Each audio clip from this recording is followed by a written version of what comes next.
लेकिन अब चलिए बढ़ते हैं आगे और अब आपको दिखाते हैं असम से लेकर बंगाल तक बीजेपी की प्रचंड जीत के बाद यूपी में भी सियासत गरमाने लगी है। समाजवादी पार्टी ने एक बार फिर चुनाव आयोग पर बीजेपी से मिलीभगत का आरोप लगाया।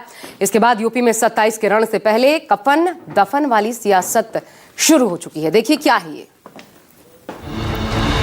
उत्तर प्रदेश में 2027 का रण शुरू, सियासत कफन दफन। फिर एसपी का इसी पर वार, बीजेपी ने किया पलटवार। यूपी में सत्ता की लड़ाई, इसी की निष्पक्षता पर आई। गणेश कुमार इस्तीफा दो, इस्तीफा दो, इस्तीफा दो। लोकतंत्र की हत्या बंद करो, बंद करो।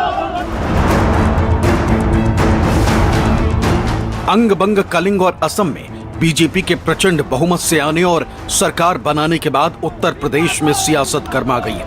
बंगाल में बीजेपी के प्रचंड जीत के बाद यूपी में अब कफन और दफन वाली सियासत शुरू हो गई और इस सियासत के साथ टारगेट पर है केंद्रीय चुनाव आयोग। चुनाव भले ही पश्चिम बंगाल की धरती पर हुआ हो, लेकिन नतीजे आने के बाद सियासत उत्तर प्रदेश में शुरू हो गई है।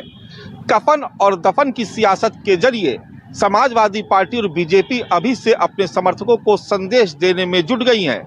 यानी तस्वीर बेहद साफ है कि विधानसभा के चुनाव भले ही 2027 में हो, लेकिन उत्तर प्रदेश का सियासी माहौल अभी से गर्म होने लगा है।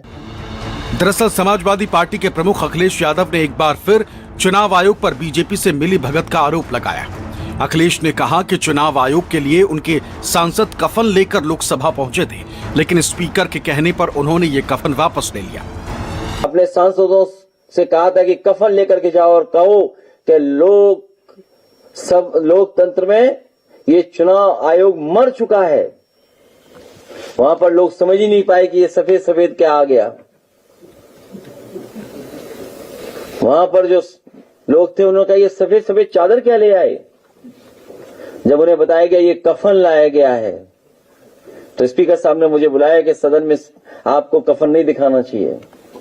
मैंने उनकी बात मानी और उसके बाद कफन नहीं दिखाया लोकसभा में, बल्कि हमारे सांसद पहले ही कफन दिखा चुके थे।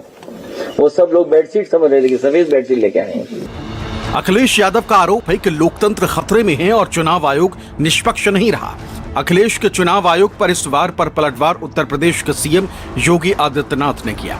कहा कि बंगाल से लेकर असम तक की जनता ने राष्ट्र विरोधी और समाज को बांटने वाली ताकतों को जवाब दिया और ऐसे धोखेबाज राजनीतिक दलों को जनता दफन करना जानती है। जनता जनार्दन देश के साथ धोखा देने वाले, भारत की संस्कृति के साथ धोखा देने वाले, भारत के राष्ट्रवाद को नुकसान पहुंचाने वाले राजनीतिक दलों को दफन करने में भी बहुत देर नहीं लगाएगी। योगी और अखिलेश के बीच छिड़ी कफन दफन की इस सियासी जंग में कांग्रेस भी कूद पड़ी। कांग्रेस का आरोप है कि बीजेपी और एसपी महंगाई, बेरोजगारी जैसे मुद्दों से ध्यान भटकाने के लिए ये सियासत कर रही है। राजनीतिक जानकार मानते हैं कि 2027 का चुनाव केवल सत्ता की लड़ाई नहीं बल्कि नैरेटिव की लड़ाई बनने जा रही है। एक तरफ बीजेपी हिंदुत्व और राष्ट्रवाद के सहारे मैदान में है, तो दूसरी तरफ समाजवादी पार्टी चुनावी पारदर्शिता और संविधान बचाने का मुद्दा उठा रही है। आने वाले दिनों में यूपी की राजनीति में ऐसे तीखे हमले और तेज होने की उम्मीद है। इस तरह के सिंबॉलिक अटैक चुनाव के पहले होते ही रहे हैं, पहले भी होते रहे हैं। एक जमाने में राजनारायण इसके सबसे बड़े समाजवादी नेता थे, सबसे बड़े चेहरे तो वही थे सिंबॉलिक अटैक के, और बहुत ही कई बार भद्दे तरीके से भी अटैक किया करते थे। तो डेमोक्रेसी में ये एक सामान्य बात है और आक्रामकता, प्रत्युत्तर, दावे, ये सामान्य चीजें हैं और ये होता रहेगा जब तक चुनाव चलेंगे। अब चूंकि चुनाव का माहौल हमेशा रहता है तो ये हमेशा हो रहा है।